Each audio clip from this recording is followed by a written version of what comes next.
सिद्धरजी शिंगारे जे या आंदोलनाचं नेतृत्व करत आहेत, आपले नेते आपल्या सर्वांना मार्गदर्शन करतील. त्यानंतर नगराध्यक्ष साहेब स्वागत करतील आणि त्यांच्या अध्यक्षीय भाषण करून कार्यक्रम संपवेल. सर्वांना जय भीम. 10 जूनला आम्ही लॉंग मार्च सुरू केला पायी. पहिल्या दिवशी 20 किलोमीटर चालून आम्ही मांजरसुम्याला आलो. दुसऱ्या दिवशी 28 किलोमीटर चालून आम्ही पाटोद्याला आलो. तिसऱ्या दिवशी 25 किलोमीटर चालून आम्ही आष्टीमध्ये पोहोचलो, जामखेडमध्ये. चौथ्या दिवशी 18 किलोमीटर चालून आम्ही आष्टीमध्ये पोहोचलो. पाचव्या दिवशी आम्ही 22 किलोमीटर चालून धानोऱ्यात पोहोचलो. सहाव्या दिवशी आम्ही 35 किलोमीटर चालून अहिल्यानगरला पोहोचलो. सातव्या दिवशी आम्ही 25 किलोमीटर चालून सुप्यात पोहोचलो. आठव्या दिवशी परत 26 किलोमीटर चालून आम्ही शिरूरमध्ये पोहोचलो. नवव्या दिवशी आम्ही 40 किलोमीटर चालून भीमा कोरेगावला पोहोचलो. 10व्या दिवशी 22 किलोमीटर चालून आम्ही पुण्यात पोहोचलो. 11व्या दिवशी आम्ही 17 किलोमीटर चालून पिंपरी चिंचवडमध्ये पोहोचलो. 12व्या दिवशी आम्ही तळेगाव दाभाडेमध्ये पोहोचलो आणि 13व्या दिवशी आम्ही लोणावळ्यामध्ये इथं पोहोचलेलो आहोत. उद्या आम्ही इथून खोपोलीला जाणार आहोत. खोपोलीला उद्याचा मुक्काम आहे. त्यानंतर पनवेलला जाणार आहोत. पनवेलला मुक्काम आहे आणि त्यानंतर पनवेलवरून चेंबूरला 25 तारखेला जाणार आहोत आणि 26 जूनला चेंबूरवरून चैत्यभूमीला जाणार आहोत आणि या लॉंग मार्चचा समारोप चैत्यभूमीला होणार आहे. असा हा 17 दिवसाचा आणि जवळपास 500 किलोमीटरचा पायी प्रवास आम्ही करत आहोत. हा पायी प्रवास का करायला लागलो? कारण 1 ऑगस्ट 2024ला सर्वोच्च न्यायालयाने जो निर्णय दिला त्या निर्णयानं राज्य सरकारला वर्गीकरण करण्याचा अधिकार दिला, अर्थात SC मध्ये अबकड करण्याचा अधिकार दिला. हा जो निर्णय सर्वोच्च न्यायालयाने दिलेला आहे त्याच्यामध्ये सर्वोच्च न्यायालयाने म्हटलंय की राज्य सरकार असं करू शकतं, कराच असं म्हटलेलं नाहीये. आणि जर कराच म्हटलेलं असतं तर उत्तर प्रदेशमध्ये ही प्रक्रिया चालू झाली असती, गुजरातमध्ये ही प्रक्रिया चालू झाली असती, मध्य प्रदेशमध्ये ही चालू झाली असती, बंगालमध्ये ही प्रक्रिया चालू झाली असती. इथंही कुठंच प्रक्रिया सुरू नाहीये. याचा अर्थ काय आहे की सर्वोच्च न्यायालयाने म्हटलंय करू शकता, कराच असं म्हटलेलं नाहीये. दुसरा मुद्दा, आणि जर करायचं असेल त्या राज्याची तशी काही परिस्थिती असेल, कुणाची मागणी असेल तर करू शकता, पण त्यासाठी इम्पेरिकल डाटा लागेल. इम्पेरिकल डाटा म्हणजे काय? शेड्यूल कास्टमध्ये 59 जाती आहेत महाराष्ट्रामध्ये. या 59 जातीचा डाटा लागेल. किती क्लास 1 ऑफिसर कोणत्या जातीचे आहेत, किती क्लास 2 आहेत, किती क्लास 3 आहेत, यांची आर्थिक परिस्थिती काय, यांची सांस्कृतिक परिस्थिती काय, यांची शैक्षणिक परिस्थिती काय, कुणाला जास्त मिळाले संख्येपेक्षा, कोणत्या जातीला संख्येपेक्षा कमी मिळाले, याचा जो कंपॅरेटिव्ह स्टडी असतो याला म्हणतात इम्पेरिकल डाटा. आणि त्याच्यात जर सिद्ध झालं एखाद्या जातीला त्यांच्या संख्येपेक्षा कमी मिळालेला आहे किंवा एखाद्या जातीनं त्यांच्यापेक्षा संख्येपेक्षा जास्त घेतलेला आहे तर त्या डाटाच्या आधारे सर्वोच्च न्यायालयाने सांगितलं तुम्हाला वर्गीकरण करता येईल. आणि मग बदर कमिशन बसवण्यात आलं 15 ऑक्टोबर 2024ला. त्या बदर कमिशनला वाढ देण्यात आली 5-6 महिन्याची, नंतर परत 6 महिन्याची वाढ दिली आणि मागच्या 16 मार्च 2026ला तो अहवाल सरकारकडे सुपूर्द केला. आणि सरकारनं नंतर आम्हाला म्हणलं की सूचना मागूया. आम्ही सूचना दिल्या, परंतु बदर कमिशनचा अहवाल सार्वजनिक करा ही आमची मागणी आहे. सरकार ती पूर्ण करायला तयार नाहीये. कारण बदर कुठंच फिरला नाही. तुमच्या लोणावळ्यात आलता का बदर? तुम्ही मुंबईमध्ये बदरला कधी बघितलंय का? पुण्यामध्ये बघितलंय का? त्याचा फोटो बघितलाय का? हा कुणाला भेटला होता? मग कुणाकून घेतलंय याने रिपोर्टिंग? कुणाकून डाटा गोळा केलाय? भारताच्या इतिहासामधला सर्वात 3rd क्लास अहवाल बनविला असण्या बदरनं कुणालाच भेटलेला नाहीये. हा बदर आहे नागपूरचा. बिहारच्या हायकोर्टाचे हे जज होते पण प्रॉपर नागपूरचे आहेत. महाराष्ट्राचे मुख्यमंत्री नागपूरचे आहेत. RSSचं हेडक्वार्टर नागपूरचं आहे. कनेक्शन सांगायलोय, कुणालाच नाही भेटला. बरं, बौद्धाच्या संघटना सोडा, मातंगाच्या संघटनाला भेटला नाही बदर. आणि असा 3rd क्लास अहवाल त्यांनी दिला. सरकारला माहित आहे ज्या दिवशी हा अहवाल प्रकाशित होईल आम्ही हायकोर्टात जाऊ आणि हायकोर्टातून याच्यावर स्टे आणू, म्हणून सरकार प्रकाशित करत नाही. लक्षात घ्या, हा मुद्दा आहे. सरकार सुप्रीम कोर्ट म्हणलं हे होमोजिनियस नाही आम्ही समूह. अरे बाबांनो, भारतामध्ये पहिल्यांदा जनगणना 1872ला झाली. आम्ही अस्पृश्यांची जनगणना 1911ला झाली पहिल्यांदा. आगा खान नावाचे मुस्लिम नेते म्हटले अस्पृश्य जातींची जनगणना हिंदूमध्ये करू नका, यांची जनगणना वेगळी करा. मग 10 क्रायटेरिया होते. पहिला क्रायटेरिया, ज्या जाती ब्राह्मणांच्या देवी देवतांना मानत नाहीत त्या असतील अस्पृश्यांच्या लिस्टमध्ये. ज्या जाती ब्राह्मणाकडून कोणताही क्रियाक्रम करून घेत नाहीत त्या जाती असतील अस्पृश्यांच्या लिस्टमध्ये. ज्या जाती ब्राह्मणाला गुरु मानत नाहीत त्या जाती असत्या अस्पृश्यांच्या लिस्टमध्ये. ज्या जाती गाईला पवित्र मानत नाहीत किंबहुना गाई कापून खातात त्या जाती असत्या अस्पृश्यांच्या लिस्टमध्ये. ही जर लिस्ट बघितली ही ब्राह्मणांच्या शत्रू जातींची लिस्ट आहे, लक्षात ठेवा. आणि ह्या लिस्टला 1935 मध्ये शेड्यूल कास्ट म्हटलंय आणि याच लिस्टला 1950 मध्ये राष्ट्रपतीनं शिक्क्यानिशी प्रदर्शित केलंय. त्याला म्हणतात प्रेसिडेन्शियल ऑर्डर. राष्ट्रपतीची ही ऑर्डर आहे. अरे राष्ट्रपतीने ज्यावेळेस ऑर्डर बनवली तर तुम्ही राज्य सरकारला कसं काय अधिकार देता? हे तर असं झालं, कलेक्टरच्या आदेशामध्ये बदल करायचा अधिकार तुम्ही तलाट्याला द्यायला लागलात. तलाट्याची अवकात नसते तेवढी की कलेक्टरच्या आदेशामध्ये बदल करीन.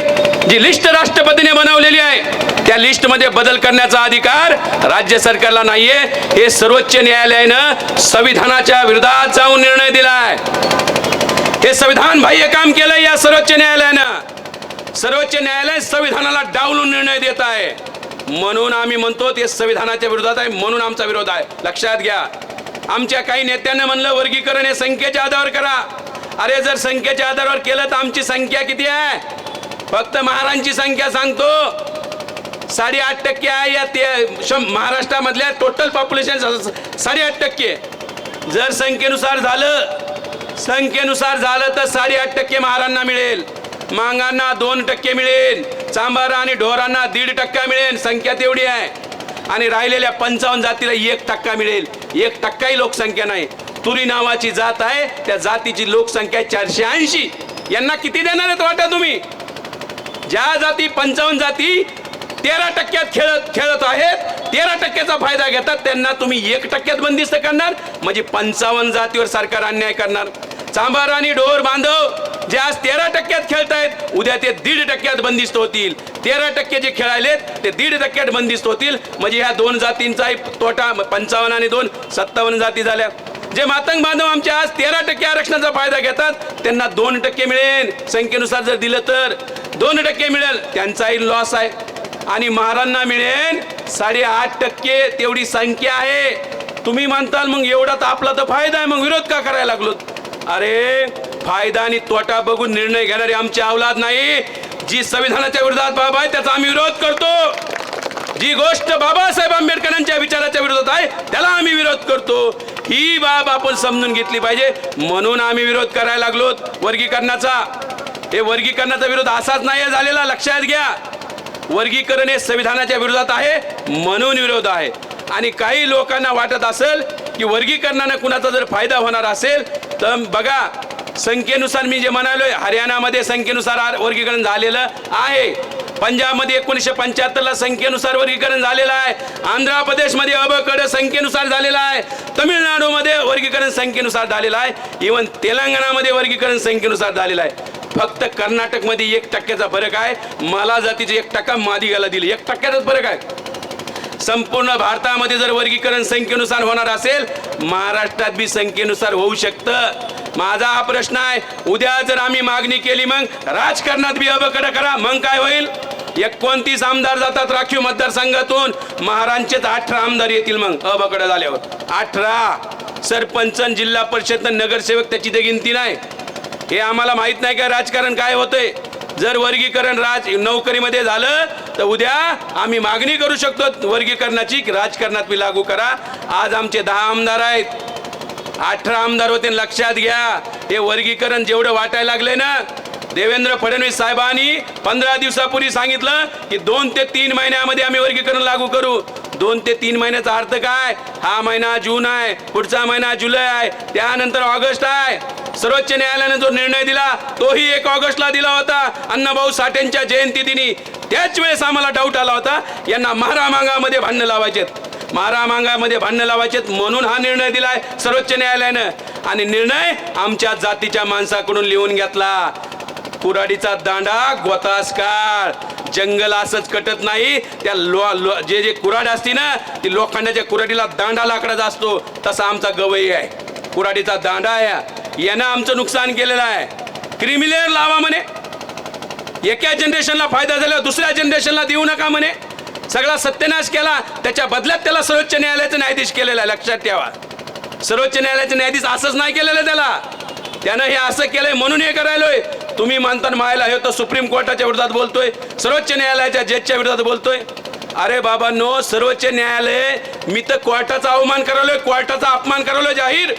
अरे पण ते कोर्ट संविधानाचा अपमान करायलाय दररोज, तो मोठा गुन्हा करायलाय कोर्ट. ही सगळी प्रक्रिया संविधानाच्या विरोधात आहे, म्हणून आम्ही विरोध करायला लागलो. आम्ही 1 लाख सूचना आलेल्या आहेत त्या वर्गीकरणाच्या यासाठी. 85,000 आम्ही पाठवल्यात, वर्गीकरण झालं नाही पाहिजे. माझा प्रश्न आहे देवेंद्र फडणवीसांना, अरे 85 सूचना आहेत, 15,000 समर्थनात आहेत, 1 लाख लोकांचा तुम्ही इंटरव्ह्यू कधी घेणार आहात? 1 लाख सूचनांचा निपटारा करायला 5 वर्षे जातील. तुम्ही कसं काय म्हणायला लागले 2 महिन्यामध्ये करतो? देवेंद्र फडणवीसच्या डोक्यात आहे 1 ऑगस्टला अण्णाभाऊ साठेंच्या जयंती दिनी वर्गवारी करायची. लक्षात ठेवा. त्यामुळं आमच्याकडे कोणता पर्याय नाही. आमचे आमदार बोलायला तयार नाहीत. राखीव मतदारसंघातले 29 आमदारापैकी फक्त 2 आमदार बोलले, नितीन राऊत बोलले आणि राजकुमार बडोले बोलले. 27 आमदारांनी तोंडाला कुलूप लावलेला आहे. बाबासाहेब आंबेडकर म्हणायचे, राखीव मतदारसंघातून जे आमदार निवडून जातात ते एकाच गोष्टीसाठी आपलं तोंड उघडतात, म्हणजे जांभळी देण्यासाठी. ती बी नैसर्गिक क्रिया आहे. म्हणून विधानसभेचं अधिवेशन 22 तारखेला सुरू होतंय, पावसाळी लॉंग मार्च. त्याच्यामुळं आम्ही काढलेला आहे की पावसाळी अधिवेशनामध्ये याची चर्चा व्हावी, अधिवेशनात चर्चा व्हावी, आमदारांनी याच्यावरती रणकंदन करावं, विधानसभा बंद पाडावी, म्हणून आम्ही लॉंग मार्च काढत आहोत. आणि तो 26 तारखेला मुंबईमध्ये पोहोचणार आहेत. लोणावळ्यातल्या लोकांना आव्हान आहे, हा इतिहास घडत आहे लॉंग मार्चच्या दृष्टीनं. तुम्ही जोगेंद्र कवडे साहेबांचा लॉंग मार्च ऐकला असेल, हा इतिहास डोळ्यानं बघत आहात. ज्यावेळेस ह्या लॉंग मार्चचा इतिहास लिहिला जाईल, हा इतिहासामध्ये लिहिलं जाईल. लॉंग मार्च लोणावळ्यामध्ये आला होता. महिलांनी, आमच्या कार्यकर्त्यांनी प्रचंड प्रमाणात मोठं आमचं स्वागत केलं. इथं जेवणाची व्यवस्था केली आणि चौकामध्ये सभा घेतली. चौकामध्ये, हॉलमध्ये नाही, चौकामध्ये सभा घेतली. हा इतिहास होईल, लक्षात घ्या. त्यामुळं माझं तुम्हाला आव्हान आहे, इथं जमलेल्या प्रत्येक व्यक्तीनं जे नाहीत त्यांच्याही मार्फत 26 तारखेला या लॉंग मार्चचा समारोप मुंबईमध्ये होणार आहे. सर्वांनी मुंबईमध्ये 2 वाजता चैत्यभूमीला पोहोचायचं आहे. लक्षात घ्या, 2 वाजता चैत्यभूमीला 26 तारखेला शाहू महाराजांच्या जयंती दिनी ज्यांनी आरक्षण पहिल्यांदा दिलं, 26 मार्चला हे करत आहोत. पहिला मुद्दा हे सांगतो. दुसरं, हे आंदोलन आम्ही तीव्र करणार आहोत. आता ज्यावेळेस आम्ही पनवेलला, उद्या खोपोलीला जाणार, परवा पनवेलला पोहोचणार आणि 25 आणि 26 तारखेला सकाळी अबकड अर्थात वर्गीकरणाची अंतयात्रा आता आम्ही काढणार आहोत. अंतयात्रेची सुरुवात पनवेल मधून होईल आणि ती अंतयात्रा, अबकड वर्गीकरणाची अंतयात्रा चेंबूरच्या मैदानावर आम्ही जाणार आहोत. सरकारला आमचा इशारा आहे. आणि जर हे आता आम्ही अबकडची अंतयात्रा काढायला लागलो, नंतर महाराष्ट्राला सांगू अंतयात्रा आता महाराष्ट्र शासनाची आम्हाला काढावी लागेल नंतर. आणि जर तरी सुद्धा सरकारनं आमचा विरोध असताना, 1.5 करोड लोकांचा विरोध असताना जर सरकारनं हे केलं, मी आत्ताच सांगतो, नंतर सांगायला असल नसल पोलिस जेलमध्ये टाकते, सरकार काही करू शकतं. आता सांगतो, ज्या दिवशी वर्गवारी होईल त्या दिवशी आपल्याला महाराष्ट्र बंद करायचा आहे. आणि तो महाराष्ट्र अनिश्चित काळासाठी बंद करायचा आहे. बाबासाहेब आंबेडकरांचा, आम्ही आंबेडकरांच्या औलादी आहोत. आंबेडकरांची औलाद आहे. महाराष्ट्र बंद करण्याची ताकद ठेवतो. भीमा कोरेगावच्या भ्याड हल्ला केल्यानंतर आम्ही नंतर महाराष्ट्र कसा बंद केला की महाराष्ट्राला माहित आहे. पोलिस तर कोम्बिंग ऑपरेशन करत होते आमचे औरंगाबाद मध्ये. आता सांगतो, महाराष्ट्र सरकारला आमच्या विरोधात जर हे केलं, आम्ही महाराष्ट्र बंद करून तो अनिश्चित काळासाठी महाराष्ट्र बंद राहील. लक्षात ठेवा, आमच्याशी नादी लागू नका. आम्ही फार खतरनाक आहोत. आता लोक पेटायला लागलेत. हे महाराष्ट्रामध्ये वणवा गेलाय. वर्गीकरण सरकारला ऐकावं लागेल, हे बंद करावं लागेल. बंद केलं तरच हे आंदोलन थांबेल, अन्यथा हे आंदोलन आता उग्र रूप धारण करू शकतंय. हे लक्षात घ्या. तुम्ही सर्वांनी, ज्यांना मुंबईपर्यंत येणं शक्य आहे, आमच्यासोबत पायी चालायला पायी आलं पाहिजे. मुंबईपर्यंत ज्यांना शक्य नाही त्यांनी चेंबूरपर्यंत यावं. चेंबूरपर्यंत शक्य नसेल पनवेलपर्यंत यावं. अरे पनवेलपर्यंत शक्य नसेल तर उद्या आम्ही खोपोलीला चाललो, खोपोलीपर्यंत यावं. आणि खोपोलीपर्यंत बी शक्य नसेल तर कमीत कमी लोणावळ्याच्या बाहेर वाटा लावायला तरी तुम्ही यावं, ही तुमच्याकडून अपेक्षा आहे. यासाठी आम्ही जिथं जाऊ तिथं आर्थिक मदतीची मागणी करायला लागलो. कारण हा रसद याचा कुणी नेता नाही, आम्ही सामान्य घरचे पोरं आहोत. आम्ही याचा कुणी नेता ठेवला नाही. का? नेता ठेवला की नेता मॅनेज होतो, नेता विकला जातो. म्हणून या लॉंग मार्चला कुणीच नेता नाही. जेवढे चालायला लागले ते सगळेच नेते आहेत. तुम्ही उद्या चाललेला तुम्ही लॉंग मार्चचे नेते, लक्षात घ्या. कारण लॉंग मार्च हा समाजासाठी आहे, येणाऱ्या पिढीसाठी आहे. त्यामुळं याची कोणतीही लढाई त्याच वेळेस सक्सेस होते. याला रसद लागते, रसद पुरवायचं काम करा, आर्थिक मदत करा. आम्ही पिंपरीमध्ये मी बोलत होतो, भोपोडीमध्ये ताईंनी ती कार्यक्रम लावला, विहारामध्ये बोलत असतानाच महिलांनी रांगा लावून 13,000 रुपये दिले आम्हाला, 500,000. मी ज्यावेळेस पिंपरीमध्ये भाषण केलं, अहो माझं भाषण चालू असताना लोकांनी रांगा लावून 44,000 रुपये तिथं कॅश दिले आम्हाला, तिथं या आंदोलनासाठी. सगळीकडे प्रचंड. काल देहू रोडला 40,000 रुपये तिथं जागेवर दिले आम्हाला. आम्हाला वाटत होतं 25 लाख रुपये लागते या आंदोलनाला. आमच्याच्याने पैसे गोळा झाले नाहीत, लक्षात घ्या. परंतु आम्हाला एक आयसर करायचा होता, ज्याच्यामध्ये आचारी असेल, 2 हेल्पर असतील, भांडे कुंडे असतील, गॅस असेल, किराणा असेल. पण पैशाअभावी करता आलं नाही आणि आम्ही निघलो. मला जेवायचं काही का होईना, समाजाच्या भरोश्यावर निघलो. आणि मला गर्व आहे, समाजानं काही कमी पडू दिलेलं नाही. अहो आमच्या जेवणाची व्यवस्था, नाश्त्याची व्यवस्था, राहण्याची व्यवस्था, संध्याकाळच्या जेवणाची व्यवस्था, बिस्किट, चहा, कोल्ड्रिंक, गोळ्याचे पाकिट सगळं समाजानं दिलं. लक्षात घ्या. ब्लँकेट दिले, रेनकोट दिले. समाजाचे फोन येलेत, काय पाहिजे सांगा. जे लढतात त्याला समाज साथ देतो. लक्षात द्या. बाबासाहेब आंबेडकर उगाच नव्हते म्हणले, मला गर्व आहे की मी ह्या जातीत जन्मलो. आम्हाला हा गर्व वाटतो की मी या जातीत जन्मलो. जगाच्या पाठीवर अशी जात नाही की लढाकू जात आहे. लक्षात घ्या. शेवटचं बोलतो आणि थांबतो. आमची प्रगती लक्षात घ्या फक्त आरक्षणामुळे झालेली नाहीये. आम्ही त्या देवी देवतांचा त्याग केला म्हणून प्रगती झाली. आम्ही अंधश्रद्धेचा त्याग केला म्हणून आमची प्रगती झाली. आम्हाला ज्ञानाची ओढ आहे म्हणून आमची प्रगती झाली. चैत्यभूमी आणि दीक्षाभूमीला 100 करोडचे पुस्तकं घेणारी जात आहे. 100 करोड भारतात कुणीच घेत नाहीत एका दिवशी एवढे पुस्तकं. ज्ञानाची ओढ आहे, संघर्ष करण्याची ताकद आहे. कुणावर बी अन्याय हो, निळा झेंडा पोहोचला म्हणजे पोहोचलात तिथं. अहो जरांगे पाटील आंदोलन करायला आम्ही निळे झेंडे घेऊन समर्थनात आरक्षणाच्या त्यांच्या उतरलो. ही असे आपण आंबेडकरवादी आहोत, संघर्ष करतो म्हणून आमची प्रगती आहे. लोकांना वाटले फक्त आरक्षणामुळे झाली. गोम जी असती ना, तुम्ही गोमीचा एक पाय तोडल्यावर गोम काय चालायचं थांबत नसते, तशी आमची अवस्था आहे आता. आम्ही आता प्रगतीकडे जाणार आहोत. लक्षात ठेवा. कुणीही आम्हाला थांबवू शकत नाही. परंतु सरकार या संविधानाच्या विरोधात आहे. संविधानाला डावलून सगळं सुरू आहे म्हणून आम्ही विरोध करत आहोत आणि तोपर्यंत विरोध करून राहू जोपर्यंत ते सगळं संपणार नाही. तुम्ही लोणावळ्यात आम्हाला बोलवलात, आदरातिथ्य केलात, स्वागत केलात आणि या लॉंग मार्चचं स्वागत करून लॉंग मार्चला तुम्ही जे काही सहकार्य करत आहात त्याबद्दल तुम्हा सर्वांचे आभार मानतो आणि येथेच थांबतो. जय भीम. बाबासाहेब आंबेडकरांचा बाबासाहेब आंबेडकरांचा उपवर्गीकरणाची प्रक्रिया थांबलीच पाहिजे. उपवर्गीकरणाची प्रक्रिया थांबलीच पाहिजे. डॉक्टर बाबासाहेब